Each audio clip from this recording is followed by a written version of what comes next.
क्या भारतीय टीम फिर से बना पाएगी डू एंड डाई की सबसे बड़ी playing 11? India versus West Indies की सबसे बड़ी अपडेट। इंडिया वर्सेस जिम्बाब्वे के डू एंड डाई मैच में क्या टीम इंडिया चेंज होगी?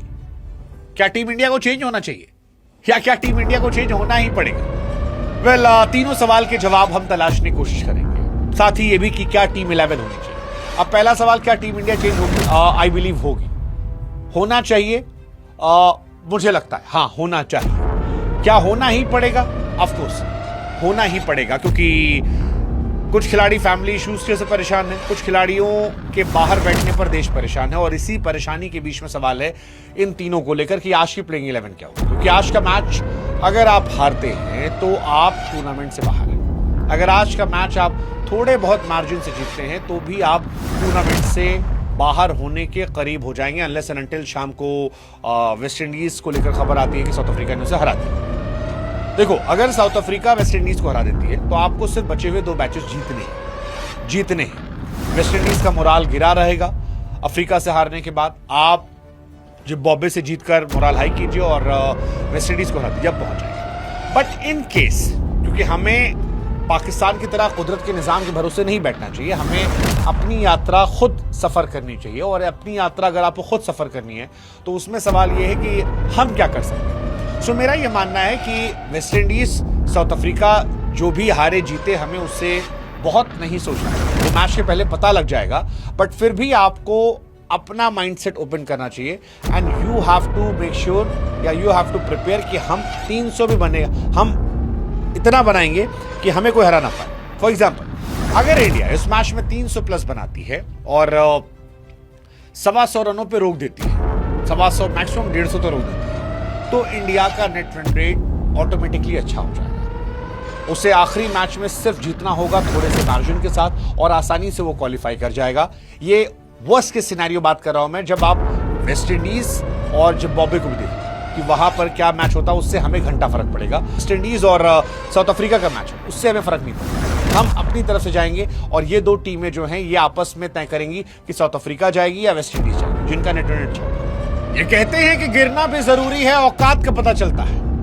हाँ, चलता है। टीम इंडिया को पता चला था जब साउथ अफ्रीका के सामने हम एक ऑर्डिनरी टीम बनकर आए थे, कुदरत के निजाम के भरोसे पहुंच गए थे।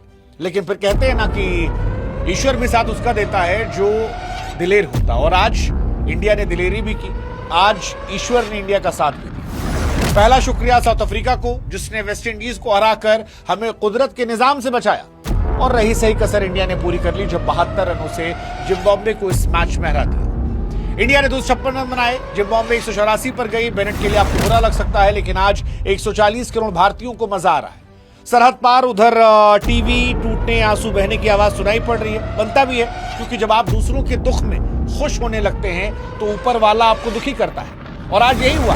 इंडिया साउथ अफ्रीका से हारी थी तो बहुत शोर मच रहा था सरहद के उस पार से कि देखिए जी, आप तो बाहर होने वाले हैं और हम सेमीफाइनल खेलने वाले हैं। लेकिन निजाम जो है पलट गया, हालात पलट गए, जज्बात पलट गए, और इंडिया फिलहाल अब कुदरत के निजाम से आगे बढ़कर अपने दम पर सेमीफाइनल में जा सकती है। इंडिया ने जिम्बाब्वे को हराया, इसी के साथ ही इंडिया के सेमीफाइनल में जाने के एक कदम रास्ता और बढ़ गया, और इंडिया सेमीफाइनल से अब बहुत बहुत करीब आ गई है। अब 3 सिनेरियो यहां से बचते हैं।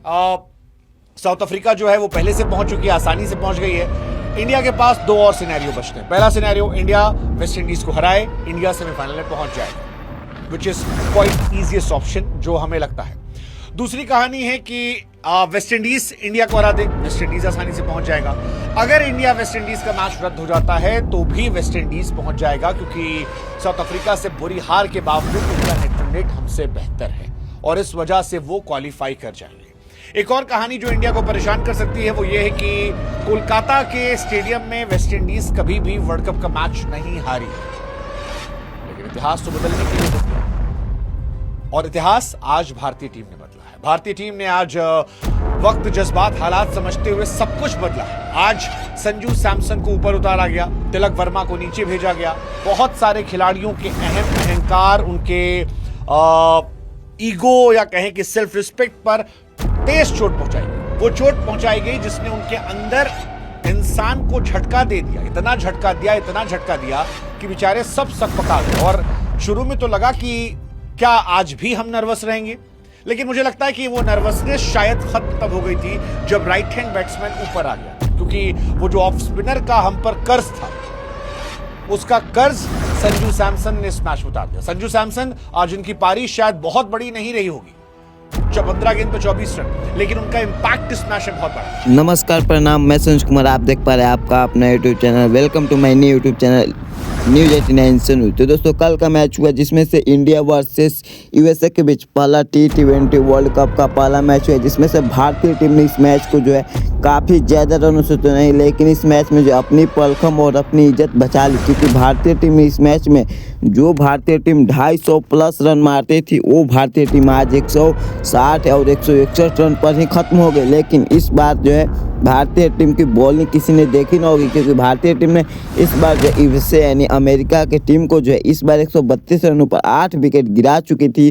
और उसके बाद भारतीय टीम ने यहां से अपना पलटवार जारी रखा और उसके बाद भारतीय टीम ने यूएसए को मात्र 132 रनों पर 8 विकेट गिराकर और भारतीय टीम ने इस मैच को जीत लिया। और वो भी कितने रनों से? तो वो भी 29 रनों से भारतीय टीम ने इस मैच को जीत लिया और भारतीयों ने फिर से T20 वर्ल्ड कप का पहला मैच अपना जीत लिया। बट इन केस, क्योंकि हमें पाकिस्तान की तरह कुदरत के निज़ाम के भरोसे नहीं बैठना चाहिए, हमें अपनी यात्रा खुद सफ़र करनी चाहिए। और अपनी यात्रा अगर आपको खुद सफ़र करनी है तो उसमें सवाल ये है कि हम क्या कर सकते हैं। सो मेरा ये मानना है कि वेस्ट इंडीज़, साउथ अफ्रीका जो भी हारे जीते, हमें उससे बहुत नहीं सोचना चाहिए। वो मैच के पहले पता लग जाएगा, बट फिर भी आपको अपना माइंडसेट ओपन करना चाहिए and you have to make sure या यू हैव टू प्रिपेयर कि हम 300 भी बनेगा, हम इतना बनाएंगे कि हमें कोई हरा ना पाए। फॉर एग्जाम्पल, अगर इंडिया इस मैच में 300 प्लस बनाती है और 125 रनों पे रोक देती है, 125 मैक्सिमम 150 तो रोक देती है, तो इंडिया का नेट रन रेट ऑटोमेटिकली अच्छा हो जाएगा। उसे आखिरी मैच में सिर्फ जीतना होगा थोड़े से मार्जिन के साथ और आसानी से वो क्वालिफाई कर जाएगा। ये वर्स्ट के सिनेरियो बात कर रहा हूं मैं, जब आप वेस्ट इंडीज और जिम्बाब्वे को भी देख रहे हो कि वहां पर क्या मैच होता है, उससे हमें घंटा फर्क पड़ेगा। वेस्ट इंडीज और साउथ अफ्रीका का मैच हो, उससे हमें फर्क नहीं पड़ेगा। हम अपनी तरफ से जाएंगे और ये दो टीमें जो हैं ये आपस में तय करेंगी कि साउथ अफ्रीका जाएगी या वेस्ट इंडीज जाएगी, जिनका नेट रन अच्छा होगा। तो क्या न्यूजीलैंड ने पाकिस्तान की लंका श्रीलंका के साथ लगा दी है? न्यूजीलैंड वर्सेस श्रीलंका मैच में श्रीलंका मैच हार गई है। श्रीलंका वर्ल्ड कप से बाहर हुई है, लेकिन श्रीलंका के साथ साथ पाकिस्तान भी ऑलमोस्ट बाहर हो गया। हम मतलब वो पाकिस्तान जिसका हर वर्ल्ड कप में एक ही सीन होता है कि हम कुदरत के निजाम के भरोसे हैं, फलानी टीम फलाने से हारे, फलाने से हारे और फिर हम जीत जाएं। लेकिन न्यूजीलैंड ने कहा गुरु नहीं, हमारे साथ ये नहीं होता। हम हाफ प्लेयर नहीं हैं, हम बाबर आजम, शदाब खान, उस्मान खान, सैम अयूब नहीं हैं, हम फुल प्लेयर हैं। और फुल प्लेयर हैं एक्चुअली, क्योंकि 3 ओवर में 30 रन न्यूजीलैंड ने बनाए। मुझे लगा यार क्या कमाल का मैच चल रहा है, आज 190-200 बनेगा। सडनली मैंने देखा कि भाई 84 for 6, वक्त, जज्बात, हालात सब पलट गए और 12 ओवर में 84 पर 6 थी न्यूजीलैंड। मुझे लगा भाई साहब श्रीलंका के अंदर मैच है, 84 पे 6, 3 ओवर 3, यानी पिच तो अच्छी है और खत्म हो गया।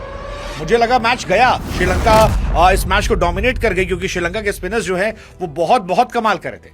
लेकिन फिर न्यूजीलैंड ने बताया कि वो क्यों कंप्लीट टीम है, वो क्यों दुनिया की सबसे अंडररेटेड टीम में गिनी जाती हैं। और वो जो कमबैक था, जहां पर आप 84 पर 6 होते हैं और फिर 168 तक जाते हैं, एंड यकीन मानिए 168 पहुंचते ये लगने लगा था कि अब लंका और पाकिस्तान दोनों की लंका लग गई है। And exactly that happened.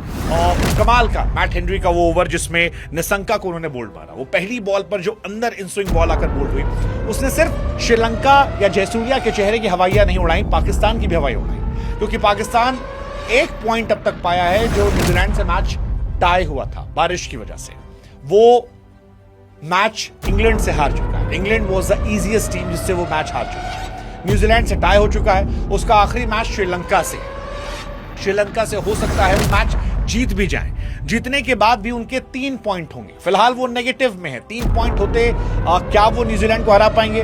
पता नहीं, न्यूजीलैंड शायद नहीं हरा पाएंगे। न्यूजीलैंड के पास अभी एक मैच है इंग्लैंड से खेलने की, और न्यूजीलैंड जो टीम है मुझे ऐसा लगता है कि शायद वो इंग्लैंड पर भारी पड़ सकती है, क्योंकि इंग्लैंड भी पाकिस्तान की तरह कुदरत के निजाम पर खेल रही थी, लेकिन न्यूजीलैंड टीम स्ट्रांग टीम है। ये मैच ठीक ठाक जीता है, नेट रन रेट बहुत अच्छा कर लिया है। इवन अगर इंग्लैंड न्यूजीलैंड को हरा देती है, still there are high chances कि न्यूजीलैंड क्वालिफाई कर जाएगी। और यही सवाल है कि क्या न्यूजीलैंड ने पाकिस्तान को भी वर्ल्ड कप 2026 से ऑलमोस्ट बाहर कर दिया है। मतलब अगर हम ये मान लेते हैं कि श्रीलंका मैच हार जाती है पाकिस्तान से, तब भी पाकिस्तान क्या नेट रन रेट की वजह से बाहर हो जाएगा, क्योंकि इस मैच में नेट रन रेट का डिफरेंस ठीक ठाक दिखा है और ये पाकिस्तान को बाहर